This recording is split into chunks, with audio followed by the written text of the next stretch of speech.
अब आ जाए मेंस क्या होता है। मेंस डिसिप्लिन है।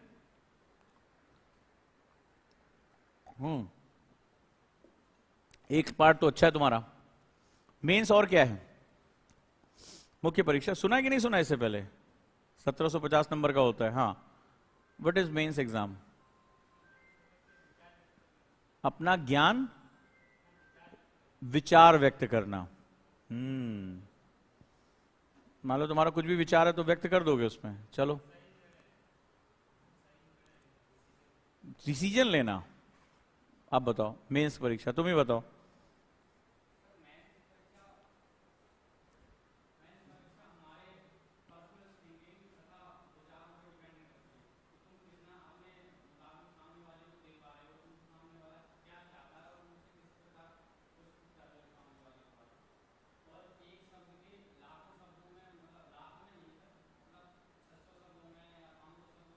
डेढ़ सौ।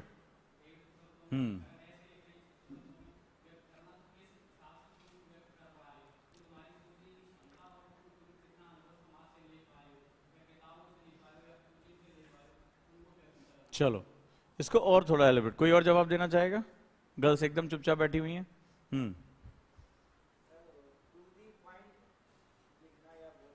टू दी पॉइंट लिखना या बोलना। कम शब्दों में ज्यादा से ज्यादा बात करना। और कोई? तुम लोगों को तो मेंस के बारे में पता होगा।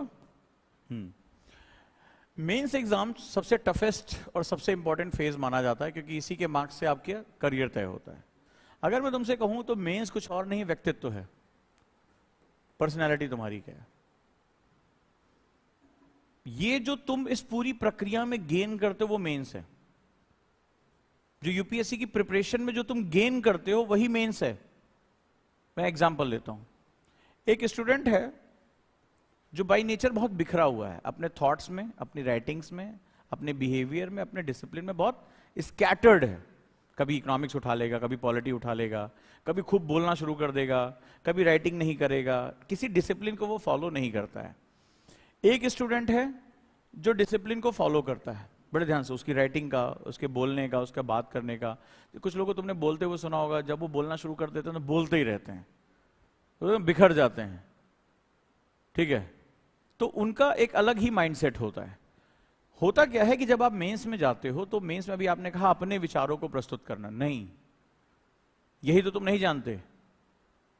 तुम्हें अपने विचार नहीं प्रस्तुत करना है, एग्जामिनर के पूछे गए प्रश्न के फ्रेमवर्क के अंदर अगर वो तुमसे तुम्हारा विचार मांग रहा है तो होश में रहते हुए अपने विचार प्रस्तुत करना। अगर वो नहीं मांग रहा है तो तुम्हें देने की आवश्यकता नहीं है। इसीलिए एक्सप्लेनेशन यानी व्याख्या वाले प्रश्नों में आप अपना विचार नहीं रख सकते।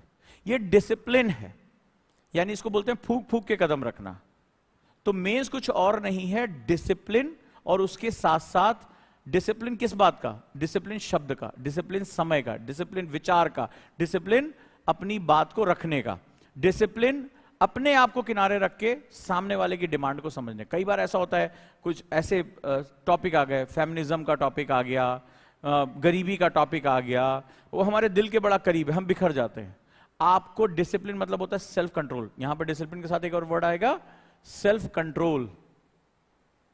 मान लो तुम्हारी कोई एक बहुत इंपॉर्टेंट चीज है, तुमसे मान लो चंद्रयान 3 पे तुम्हारा मन आह्लादित है, एकदम देशभक्ति से भरे हुए हो, और वो तुमसे इसके हानियों के बारे में पूछ रहा है, इसे नुकसान क्या होगा। और तुमने तो पूरा एकदम खून उबाल उबाल के भारत माता की जय बोलते हुए, बहुत अच्छी बात है, तुमने सब कुछ पढ़ा हमारे वैज्ञानिकों के बारे में, और उसने पूछा कि भारत के इस अभियान का क्या निगेटिव पॉइंट होगा। अब तुम तो इसके लिए तैयार नहीं थे और तुम्हारे मन में कूद भी रहा है। मान लो तुमने कहा ज्यादा इसके नेगेटिव पॉइंट नहीं है, फायदे बहुत हैं। अब आपने अपना बिखरना शुरू कर दिया। अब आप बता, वो तुमसे क्वेश्चन कह रहा है कि इसके नेगेटिव पॉइंट्स हैं। क्यों नहीं नेगेटिव पॉइंट्स हैं? मान लो जैसे तुम सोचना शुरू करो कि कुछ समय बाद जब ये यान खराब हो जाएगा तो स्पेस कचरा, स्पेस जो वेस्ट है वो बढ़ जाएगा हमारा। होगा कि नहीं होगा? क्योंकि हमने यान तो छोड़ दिया, लेकिन उस कचरे को समेटने का हमारे पास कोई विज्ञान मौजूद नहीं है। तो ये कचरा क्या होगा, आने वाले दूसरे यान से टकरा सकता है, उनको नुकसान पहुंचा सकता है, बहुत कुछ ऐसा हो सकता है। हम इसके बारे में बात नहीं, स्पेस वेस्ट के बारे में बात नहीं कर रहे हैं, राइट और रॉन्ग? क्योंकि हमने पढ़ते समय उसको सोचा ही नहीं। और जब हम प्रभाव वर्ड यूज करते हैं तो प्रभाव पॉजिटिव और नेगेटिव दोनों होते हैं। जो स्टूडेंट न्यूट्रल होकर इसके दोनों प्रभावों को समझ सकता है, जो किसी चीज से अट्रैक्ट नहीं हो रहा है, और वो कौन नहीं होगा? जो डिसिप्लिन्ड है, जो डिसिप्लिन्ड है, जो रीजन, और फर्स्ट स्टेप में क्या सीखा हमने? रीजन, कारण और प्रभाव सीखा, वो हमारी आदत का हिस्सा बना। सेकंड में कहता है कि इस आदत को डिसिप्लिन कर दो। अगर एग्जामिनर तुमने कहा कि मेरे अपने विचारों को रखना, नहीं, वो जो तुमसे विचार रखने के लिए कह रहा है तुम बाध्य हो कि तुम्हें उसी तरीके से रखना है। और रखते समय तुम्हारा ज्ञान नहीं चेक किया जा रहा है, तुम कितना अथाह डूब गए हो। अगर वो तुमसे कह रहा है 150 वर्ड में रखना है तो तुम्हें 150 वर्ड में ही रखना है। तुमसे कह रहा है 7 मिनट में एक आंसर लिखना है, तुम्हें 7 मिनट में ही एक आंसर लिखना है। तुमसे कह रहा है तुम्हारे मन मर्जी की दिल तुम्हारा बल्ले बल्ले कर रहा है, लेकिन तुम्हें उसका निगेटिव पॉइंट, नकारात्मक पक्ष लिखना है, तो तुम्हें उसका नकारात्मक पक्ष लिखना पड़ेगा।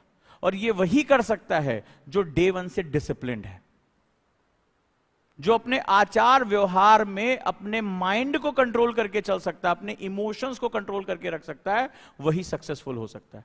मैंने कितनी कॉपियां देखी हैं, बड़े बड़े विद्वानों की, बहुत बड़ी बड़ी बातें करते हैं, 4 उनसे लिखवा दो, आंसर लिखा नहीं जाता।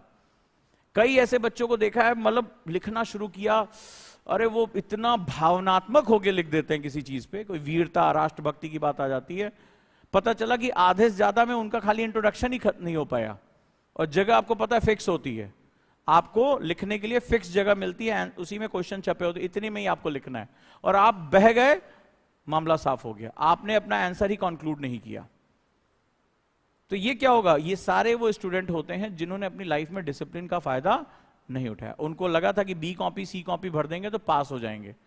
तो यहां हर शब्द, हर पॉइंट, हर क्वेश्चन, यानी जब क्वेश्चन पढ़ रहे हो तो सिर्फ आप उस क्वेश्चन पे फोकस करो। कई बच्चों को कुछ अपना 1-2 अच्छा पॉइंट मिल गया, उसी में बहक गए, चलो यार अब लिख डालते हैं। शुरुआत के 4-5 क्वेश्चन आपने याद किया होगा कि बहुत मन से धीरे धीरे सुंदर सुंदर अंडरलाइन करते हुए लिखते हैं, बाद में हम सिग्नेचर वाली मुद्रा में आ जाते हैं। तो वो कहता है यहां काम नहीं चलेगा, आपको पहला क्वेश्चन भी उसी डिसिप्लिन के साथ करना है जो लास्ट क्वेश्चन को करना है।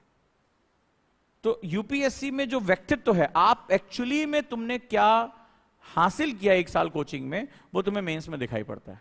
इसलिए मैं बार बार कहता हूं आईएएस व्यक्ति नहीं, व्यक्तित्व का इम्तिहान है। बार बार इसीलिए मैं कहता हूं, ये कोई कोर्ट नहीं है, क्योंकि इस व्यक्तित्व प्रक्रिया में आप मान लो, जैसे आपको मैंने एक डायरी दी है जिसमें आपको मॉर्निंग रिचुअल फॉलो करने हैं। अब आप नहीं कर रहे हो, आप कैजुअल हो, आप आज नहीं तो कल फंसोगे, अपनी कैजुअलनेस उस आंसर राइटिंग में दिखा दोगे। आपको यहां प्रैक्टिस करने के लिए कहा जा रहा है, प्रैक्टिस नहीं कर रहे हो, वो सारी चीजें वो वहां जाकर इकट्ठा हो जाएंगी और वो तुम्हें फिर रिप्लाई कर देगा। सो मेंस कुछ और नहीं है, आपका उस प्रेजेंस में रहना और डिसिप्लिन होकर रहना है। और मेंस परीक्षा इसीलिए बहुत कठिन मानी जाती है क्योंकि ये जो कुछ भी आपने थ्रू आउट लाइफ सीखा है ना, वो सब कुछ मांगती है ये। बहुत से बच्चे क्वेश्चन को एनालाइज ही नहीं कर पाते कि वो क्या डिमांड कर रहा है, वो ये लिखते हैं जो हम चाहते हैं। कई बच्चे शब्दों को नहीं समझ पाते कि कितने वर्ड्स में, वो किसी को खूब फैल के लिखने लगे, किसी को शॉर्ट कर दिया, किसी में पॉइंट्स बढ़ा दिए। वो कहता है थ्रू आउट डिसिप्लिन चाहिए। और अगर ये डिसिप्लिन मेंटेन है, और सब्जेक्ट में, हिस्ट्री में भी वही डिसिप्लिन चाहिए। एक पेपर में 3-3 तरह के सब्जेक्ट होते हैं। इंडियन सोसाइटी लिखते समय भी हमें वही डिसिप्लिन चाहिए, ज्योग्राफी करते समय भी हमें वही डिसिप्लिन चाहिए। अगर हमने ये डिसिप्लिन मेंटेन कर लिया तो हमारे लिए चीजें बहुत आसान हो जाएंगी, बहुत आसान हो जाएंगी। तो आप जो गुरुकुल में करोगे, जो आपको करिकुलम दिया जाएगा, जो करिकुलम हम आपको फॉलो कराएंगे, वो आपके मेंस का रिप्लिकेशन है और कुछ नहीं।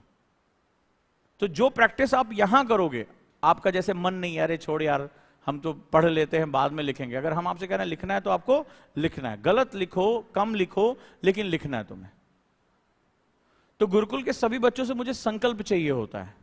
30 तारीख के बाद और रक्षाबंधन के बाद और मुझे संकल्प चाहिए होगा। संकल्प का मतलब ही होता है अपने गुरु को समर्पित कर देना। तो गुरुकुल का नियम है, आपको मेरे साथ संकल्प लेना होगा कि आप जैसा कहते जाएंगे हम वो करेंगे। आपको इसमें अपना दिमाग नहीं लगाना है। मैंने कहा आपको इस समय करना है, आपने कहा मैं रात में देर तक पढ़ता हूं, मैंने कहा मुझे सुबह एक्सरसाइज चाहिए, तो आपको करना है वो। एनी हाउ आपको लाइब्रेरी में बैठना है तो आपको लाइब्रेरी में बैठना है, आपको इतना आंसर करना है तो आपको इतना आंसर करना है। आपके हाथ में सिर्फ एक चीज है और वो है कि आप अपने सोने का समय, गॉसिप करने का समय कम कर सकते हो। बस जो हमें डिमांड है वो आपको करना पड़ेगा। गुरुकुल का नियम है, आपको मेरे साथ संकल्प करना पड़ेगा कि गुरुवर अब हम अपने आप को सौंप रहे हैं आपको।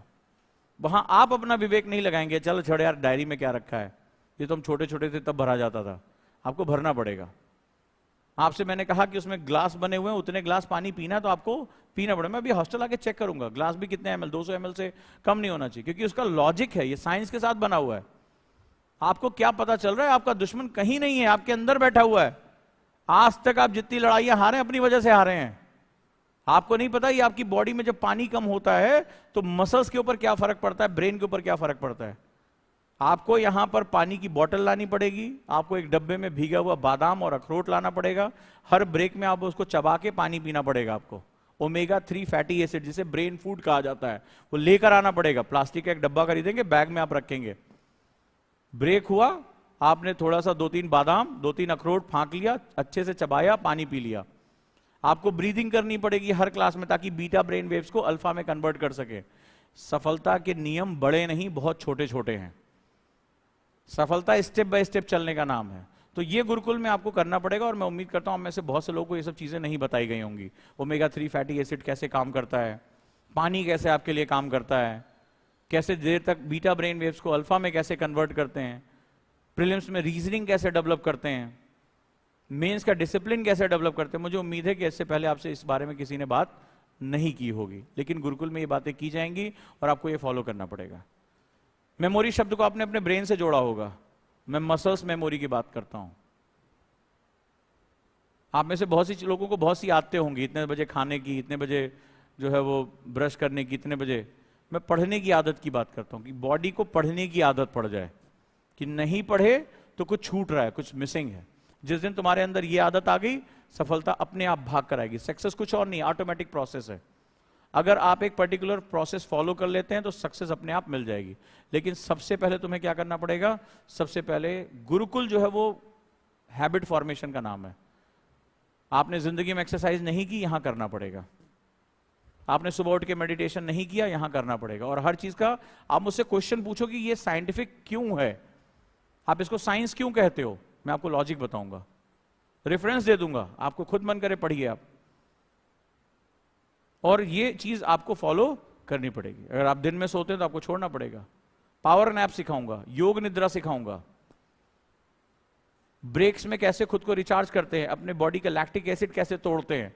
तुम्हारी पढ़ाई के दुश्मन कभी बाहर थे ही नहीं, सब कोई तुम्हारे अंदर। तुम्हें पता ही नहीं कि 45 मिनट बाद तुम्हारे दिमाग के साथ क्या होता है। फिर तुम कहते हो मुझे थकान हो रही, मेरा दिमाग भटक रहा है, फोकस नहीं हो रहा है। कभी जानने की कोशिश की क्यों? क्योंकि तुम्हारी लाइफ में कारण और प्रभाव कभी रहा ही नहीं। अगर वो फटीगनेस है तो उसका कारण मौजूद है, उस कारण को तुम हटा दो, तुम्हारे इफेक्ट्स बदल जाएंगे। तो तुम यहां जो करने आए हो गुरुकुल में, उसके लिए मुझे तुमसे समर्पण चाहिए। 100% रेडी हो?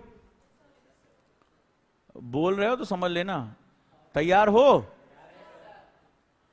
तैयार हो? मैं एक संकल्प दिलाऊंगा और जो इस संकल्प से पीछे गया, तो तुम्हें पता है ना, गुरु संकल्प से जब आप पीछे जाते हो तो तुम उपनयन संस्कारों को तोड़ते हो। प्राचीन भारत में यह विद्या थी, यानी तुम मनुष्य के जन्म से हटकर पशु जन्म में प्रवेश कर जाते हो। फिर पशुओं के साथ जो होता है वो तो जानते ही हो फिर तुम, राइट? तो आपको संकल्प लेना पड़ेगा कि आप इस मेथड को फॉलो करेंगे। तो आज आपका काम क्या है? आज आप में से ज्यादातर लोगों ने पैसिव लर्निंग मुझे दिखाई है, तो सबसे पहले मैं आपको एक्टिव लर्निंग सिखाने जा रहा हूं। क्योंकि सिलेबस एनालिसिस जब मैं करूंगा, जा रहा हूं इंटर करने, तो अचानक से तुम्हें लगेगा तुमने मधुमक्खी के छत्ते में हाथ डाल दिया। अभी जितना सुंदर, सुशील, छोटा सा, प्यारा सा 1 2 3 4 लग रहा है ना, ये अभी जब तुम इसको टच करोगे और जब कारण प्रभाव तुम अपना लगा, तुम खुद रात में तुम्हें नींद आनी, तुम में से कई लोग बोलोगे आके, सर नींद आनी बंद हो गई, रात भर वही दिमाग में घूमता रहता है। अभी तो तुमने उसको टच ही नहीं किया है।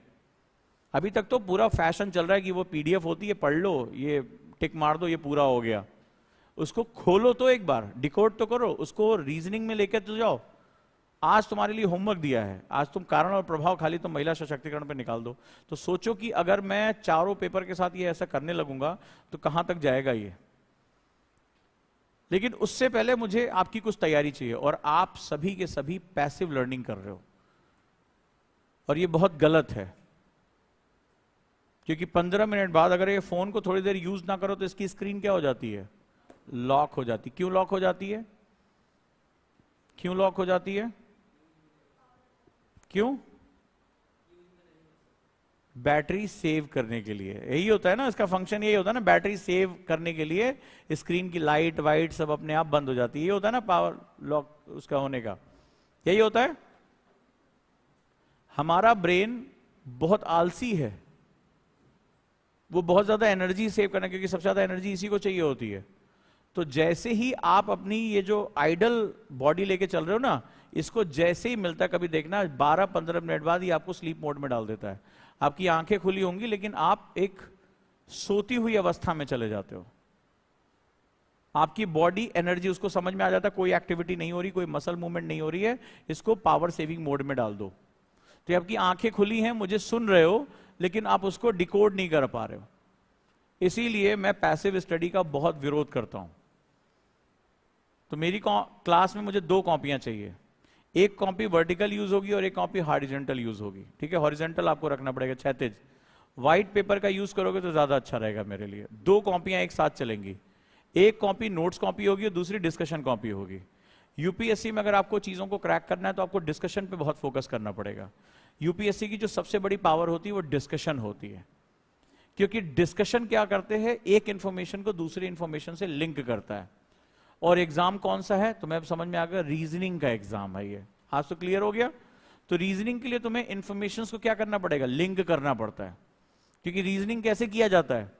मान लो एक शार्लॉक होम्स का नाम सुना होगा या किसी जासूसी कहानी को सुना होगा। रीजनिंग वही होता है। अच्छा, ये पैरों के निशान है तो ऐसे अंदर आ रहे हैं, तो आदमी क्या सोचता है कि मतलब चोर इसी दरवाजे से आया होगा, कातिल इधर से आया होगा। अच्छा, कोई सामान टूटा फूटा है तो वो क्या पुलिस वाला कहता है, इसका मतलब यहाँ स्ट्रगल हुआ होगा, कोई युद्ध। देखा होगा आप लोगों ने पिक्चरों उच्चरों में। अच्छा, सामान निकला हुआ है, इसका मतलब चोरी हुई है। नहीं निकला हुआ है, घर में कोई चोरी नहीं हुई है, यानी कि ये जो मर्डर किया गया है या जो भी हुआ है ये किसी दूसरे पर्पज से हुआ है। तो पुलिस वाले क्या होते हैं? रीजनिंग करते हैं। कभी आप पढ़ना कोई भी क्रिमिनल स्टोरीज, तो ठीक है, अच्छा दरवाजा तोड़ा नहीं गया, इसका मतलब है घर का ही कोई मेंबर है या जिसके पास चाबी रहती हो या पहले से आता जाता रहा होगा, क्योंकि दरवाजा अंदर से खोला गया, यानी जो कत्ल करने वाला है परिचित है। अनजाना आदमी के लिए आप दरवाजा नहीं खोलते, ऐसे सुना होगा ना, आपने पढ़ा भी होगा, कई रियल स्टोरीज भी हैं। तो फिर क्या करती है पुलिस? लिस्ट करती है कौन कौन करीबी है, कौन कौन आया गया, फिंगरप्रिंट्स कहां होंगे। तो इसका मतलब फिर क्या होता है? 4 लोगों से इन्वेस्टिगेशन होती है और एक को कातिल पकड़ लिया जाता है। ऐसे ही होता है, ज्यादातर केसेस में ऐसे होता है। इसको रीजनिंग बोलते हैं। तो रीजनिंग के लिए क्या होता है? आपके जो साक्ष्य हैं, वो जूते के निशान, दरवाजा अंदर से खुला गया, तोड़ा नहीं गया है, इसका मतलब है परिचित रहा होगा, तभी तो आपने दरवाजा खोला। वो यहां बैठा था, चाय कॉफी पी गई थी, इसका मतलब बातचीत पहले हुई है, फिर किसी बात पे झगड़ा हुआ, फिर कौन कौन ऐसा रहा होगा। तो ये रीजनिंग होती है। तो आपको इसके लिए क्या करना पड़ेगा? अपने फैक्ट्स को तैयार रखना पड़ेगा। तो when you have the reasoning mind, चीजें आपके लिए बहुत आसान हो जाएंगी। तो डिस्कशन इसमें बहुत मदद करता है। डिस्कशन ही यूपीएससी की जान है। तो डिस्कशन कॉपी, जैसे इससे पहले के 2 बैच हैं, वो डिस्कशन की कॉपी उसकी जाके देखो, हॉस्टल में भरी पड़ी है, और वो पूरी पूरी क्लास के डिस्कशन को एक पेज में ले आते हैं। तो वो आपको सीखना पड़ेगा, उसको बोलते हैं एक्टिव स्टडीज, यानी आप हर समय क्या होगा? एक्टिव रहोगे। फिर देखो पढ़ाई का मजा, आपने कभी इस तरह से पढ़ाई नहीं की होगी, तो गुरुकुल में सबसे पहले मैं आपको यही सिखाऊंगा। रेडी? तो चलिए अब मैं मेंटर्स को भेजता हूं।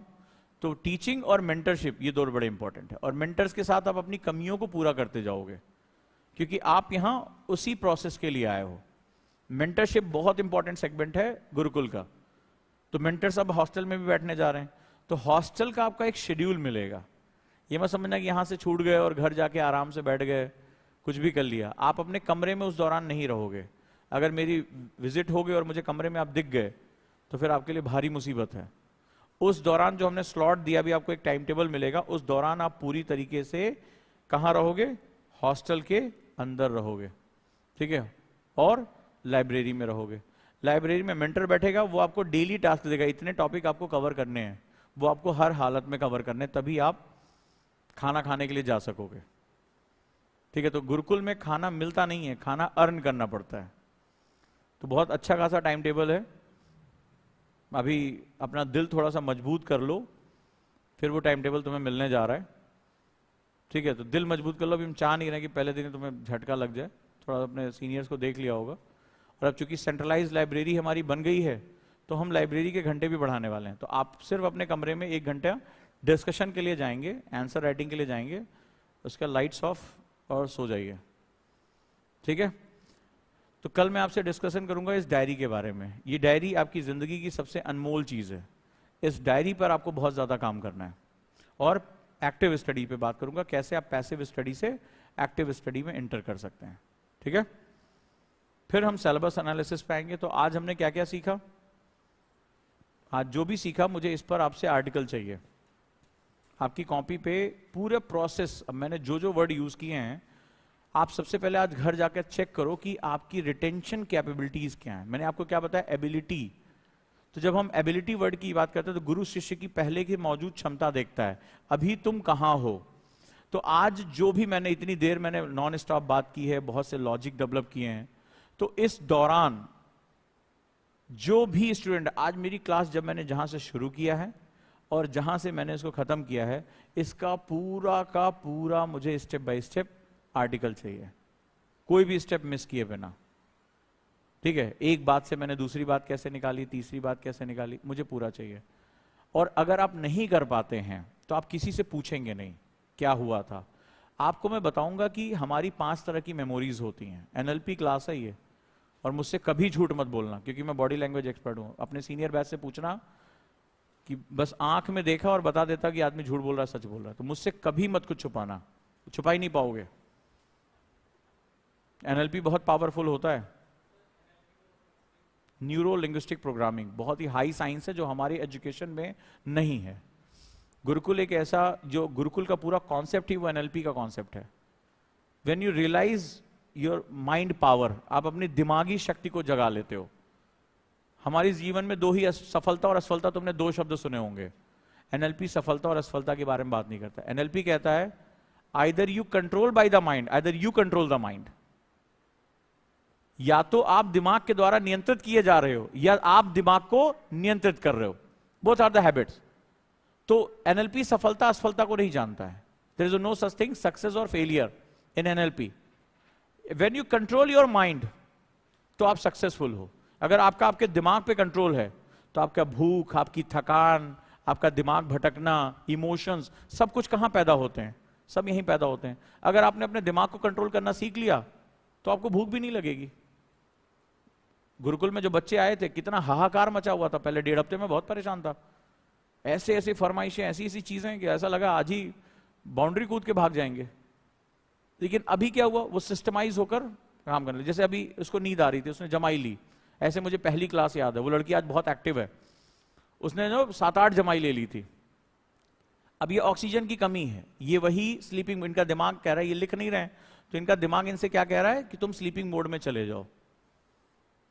और जब मेरे जैसा खूंखार टीचर सामने खड़ा हुआ है, जो आई कांटेक्ट करके बात करता है, जो कई तरह से देखता है, मैं अपने कानों से भी देखता हूं, मेरी फोटोग्राफिक मेमोरी है, तो उसके सामने और सोचो जब क्लास शुरू हो जाएगी तब कितना सोओगे। तो ये सिम्टम्स बहुत खतरनाक होते हैं। यहां हर एक चीज पर यही ध्यान दिया जाएगा, और मैं तुम्हें लॉजिक बताऊंगा कि किस वजह से तुम्हें ऐसा हुआ। तो एनएलपी 2 चीज जानता है, या तो तुम दिमाग के द्वारा कंट्रोल हो जाओगे, तुम्हारा दिमाग जब तुम पे कंट्रोल करेगा, अरे यार चल यार बोरियत हो रही है, बोर हो गए हैं, थक गए हैं, सो जाते हैं, आराम चाहिए, दिमाग भटक रहा है, ओवर थिंकिंग हो रही है, इमोशनल प्रॉब्लम आ रही है, फिजिकल प्रॉब्लम आ रही है। ये कब होता है? जब आप दिमाग के द्वारा कंट्रोल किए जाते हो। तो तब दिमाग आपको कंट्रोल करता है, तो डोपामाइन रिलीज करता है। Everything is science.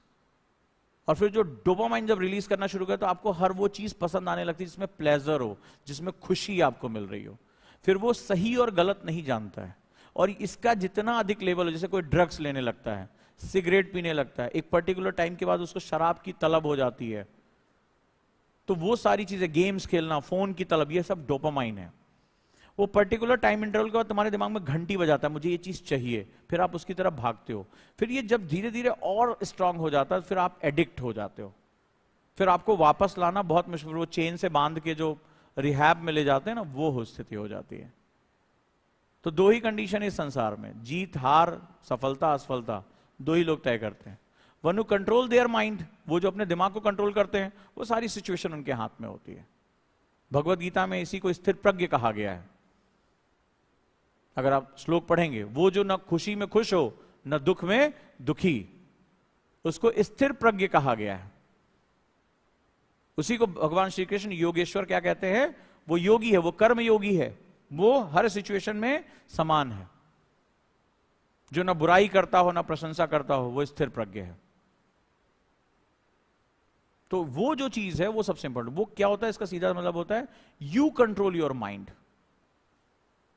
You control your mind, and when the mind controls you, फिर तो कोई खट्टे से आवाज हुई, तुम्हारा दिमाग उधर भाग जाएगा। जरा सा शोर हुआ, तुम डिस्ट्रैक्ट हो जाओगे। तुम कभी अपना साइंस लिखो, यहां पे बताऊंगा, अपने जितने भी चिन्ह है वो लिखो। किसी ने कुछ बोल दिया, तुम इमोशनल हो जाते हो, हर्ट हो जाते हो, कहते मैं हर्ट हो गया। ये सब कुछ और नहीं है। कोई तुम्हें शरीर को टच किए बिना कोई तुम्हें हर्ट कर देता, दिल टूट गया, इमोशनल मूड स्विंग हो गया, ये सब शब्द तुमने बहुत प्यार से प्रयोग किए होंगे। ये शब्द नहीं है, तुम्हारी कमजोरियां हैं, क्योंकि तुम माइंड के द्वारा कंट्रोल किए जा रहे हो। वो जैसा तुमसे चाह रहा है वैसा तुम्हें। और तुम्हें पता होगा कि ये जो डिप्रेशन होता है, ये माइंड के लिए ये भी एक प्लेजर है। कई लोग सैड सॉन्ग सुनते हैं, क्योंकि सैड सॉन्ग सुनते समय वो ड्रिंक करते हैं, वो एक अलग ग्रुप में बैठते हैं, सूरज उनको डूबता हुआ ज्यादा अच्छा लगता है। कभी तुम पढ़ो इनके बारे में, क्योंकि वो भी उनके लिए प्लेजर होता है। ये दिमाग के खेल बड़े खतरनाक होते हैं। अंत में कई बार तुमने देखा होगा, लोग सुसाइडल अटेम्प्ट करते हैं, हाथ काट लेते हैं। बहुत आपने देखा, एक एक्टर थे, बड़े खूबसूरत, सक्सेसफुल, सब कुछ, क्या कमी थी, लेकिन अपना जान देके खत्म, युवा अवस्था में, यंग एज में। तो ये क्या होता है? ये दिमाग सारा खेल खेलता है, उसको इन सब में मजा। कई लोग खुद को चोट पहुंचाते हैं। हमारे ही यहाँ एक बच्ची आई थी, अभी उसका एडमिशन कैंसिल करना पड़ा मुझे। उसने कई जगह अपने हाथ काट रखे थे। तो वो दुखी जब होती थी, चिल्लाती थी और ये सब कुछ, तो शी हर्ट हरसेल्फ। हमें भेजना पड़ा उसके घर। मैंने कहा ये तो बड़ा गलत हो जाएगा। और सिर्फ 5 मिनट की मैंने उसकी काउंसलिंग की थी, उसकी कुंडली निकाल के उसको दे दिया था, जो उसके माँ बाप को भी नहीं पता थी। तो ये जो चीजें होती हैं बड़ी महत्वपूर्ण होती है। अब कोई खुद को हर्ट कर रहा है, सोचो क्यों? उसका दिमाग उससे करा रहा है, उससे उसको रिलीफ फील होता है। तो इसको मत खेलने दो खुद से। एनएलपी तुम्हें बताता है कि तरीके बताता है अपने दिमाग को कैसे कंट्रोल रखना है। और एक बार तुमने अपना दिमाग कंट्रोल कर लिया तो तुम जो चाहोगे वो तुम्हें मिलना शुरू हो जाएगा। लेकिन उसके कुछ नियम होते हैं, वो नियम तुम्हें फॉलो करने पड़ेंगे। और वो मैंने पहली क्लास में से पहले की क्लास अगर आए होगे तो मैंने तुम्हें बताया था, टाइम और स्पेस थ्योरी। तो गुरुकुल कुछ और नहीं है, तुम्हारी स्पेस को जैसे तुमने इसको स्पेस दी, ये भाई साहब भागता बहुत तेज है, पकड़ नहीं पाओगे इसको। तो गुरुकुल में जो हमने शेड्यूल बनाया है वो टाइम स्पेस को श्रिंक करने के लिए बनाया है। कि पहला नियम है, इसको जगह मत दो, जब ये रुकेगा तब हम इसको पकड़ेंगे। किसी भागती हुई चीज के ऊपर तुम नहीं उसको पकड़ सकते। तुम्हें घोड़े पे चढ़ना और घोड़ा दौड़ रहा है, खूब तेजी से दौड़ रहा है, अब तुमसे कहें कि घोड़े पे चढ़ जाओ, तुमको दांत वहां सब टूट जाएंगे। तो घोड़ा जब स्थिर खड़ा होगा तब तो तुम उस पर चढ़ने की कोशिश करोगे। तो दिमाग दौड़ रहा है, तुम कहते हो कि अनियंत्रित है, ओवर थिंकिंग हो रही है, इमोशनल ब्लॉकेज है, और तुम उस दिमाग को उस हालत में एकाग्र करना चाहते हो, यानी रोककर फोकस करना चाहते हो। और घोड़ा दौड़े जा रहा है, दौड़े जा रहा है, तुम जितना रोक रहे हो उतना और तेज दौड़ रहा है। अब कल्पना करो ऐसे घोड़े पे तुम चढ़ पाओगे और चढ़ने की कोशिश करोगे तो हाँ, चोट लगनी तय है। वही चीज हमारे जीवन में भी है, वही चीज हमारे जीवन में। तो सेम चीज ऐसे हो रहा है। तो पहले उस घोड़े को रोको। तो गुरुकुल का जो मॉड्यूल है वो क्या है? उस घोड़े को रोको, पहले रोको, देखो उसे, फिर इस पर चढ़ने की कोशिश करो। तो आपको ये शेड्यूल को आप अपना जो एक कहते हैं ना रिलीजियसली इसको फॉलो करना है। और मैं ये तक बोलता हूं, अगर वहां पे आपको लाइब्रेरी में बैठना है, आप पढ़िए ना पढ़िए कोई फर्क नहीं पड़ता। आप चुपचाप अगर 4 घंटे मुझे चेयर पे बैठना है तो बैठो। पहले इस मसल्स मेमोरी को डेवलप होने दो। हमें तो मेमोरी बताई गई यहां होती है, सबसे पावरफुल मेमोरी तो मसल्स मेमोरी होती है। ये तुमने जिस दिन डेवलप कर लिया, मैं तो कई बच्चों से क्वेश्चन पूछता हूं, ब्रश करना, अगर तुम ब्रश करके ना हो तो कैसा फील होता है? लगता है ना कुछ छूट गया। नहाने की आदत है, खाना खाने की आदत है, तो क्या होता है? अगर वो चीज ना हो तो कैसा फील होता है कि आज कुछ रह गया। लेकिन किसी को ऐसा फील हुआ कि आज न्यूज़पेपर नहीं पढ़ा, आज आंसर राइटिंग नहीं की, आज इतने आंसर नहीं याद किए? ये फीलिंग कभी नहीं आती है हमें। क्यों? वो भी तो एक्ट है, ये भी एक्ट है। तो जिस दिन तुम्हें ये फील होने लगा आज मैंने 5 आंसर नहीं लिखे, मेरी लाइफ में कुछ कमी है, वो तुम्हें रिकॉल करा रहा है, आज मैं 4 घंटे मैंने ये बैठ के पढ़ाई नहीं की, उस दिन तुम्हें, तो जिस दिन तुमने अगर ये कल्पना करो अगर ये हो गया तो तुम्हारे लिए सक्सेस कितनी आसान हो जाएगी, कितनी आसान हो जाएगी। क्योंकि हमारा पूरा एजुकेशन सिस्टम मेमोरी और ब्रेन के बारे में बात करता है। मसल्स मेमोरी तो तुम में से कई ने पहली बार सुना होगा कि ये कौन सी चीज होती है। तो गुरुकुल मसल्स मेमोरी को डेवलप करने का नाम है कि हम तुम्हारी पढ़ाई की आदतें बना देंगे, डिसिप्लिन की आदत बना देंगे, तुम्हारा शरीर डिमांड करने लगेगा पढ़ेंगे। और ऐसा नहीं कि बहुत आसान था, ये पहला 1 महीना आपके लिए बहुत कठिन जाने वाला है। तुमसे जो सीनियर बैच में उसमें बहुत से लोग थे लाइब्रेरी में बैठने नहीं आते थे, वो अपने कमरे में रहते थे, उनको उस समय रेस्ट करने की आदत थी। 50 लॉजिक मेरे पास आए थे, पकड़ पकड़ के सबको लाइब्रेरी में बिठाया, डांट डांट के बिठाया, जा जाके वहां हॉस्टल में छापेमारी की, तब वो वहां बैठना शुरू हुए। धीरे धीरे रजिस्टर रखवा दिया, अटेंडेंस वार्डन बिठा दिया कि कोई भी निकलो उसको निकाल के बाहर करो। सबसे वीडियो मांग ली, कैमरे लगा दिए कि अभी ये इतने बजे हैं कि नहीं है। तो सबको लगा अब कोई बचने का चारा नहीं है तो बैठो। अब जब बैठने लगे धीरे धीरे तब उनको उसके फायदे नजर आने शुरू हो गए, अब वो हैबिचुअल हो गए। क्यों? तुम्हारे सीनियर बैच में होता है वैसा, टाइम से बैठ जाते हैं। तो वो रीजन वो है कि आप उसको फॉलो करते हो। तो गुरुकुल को फॉलो करोगे पक्का? 1 साल बाद आप एक बेहतरीन इंसान बन के निकलोगे, इस बात का मेरा वादा है। Thank you, thank you.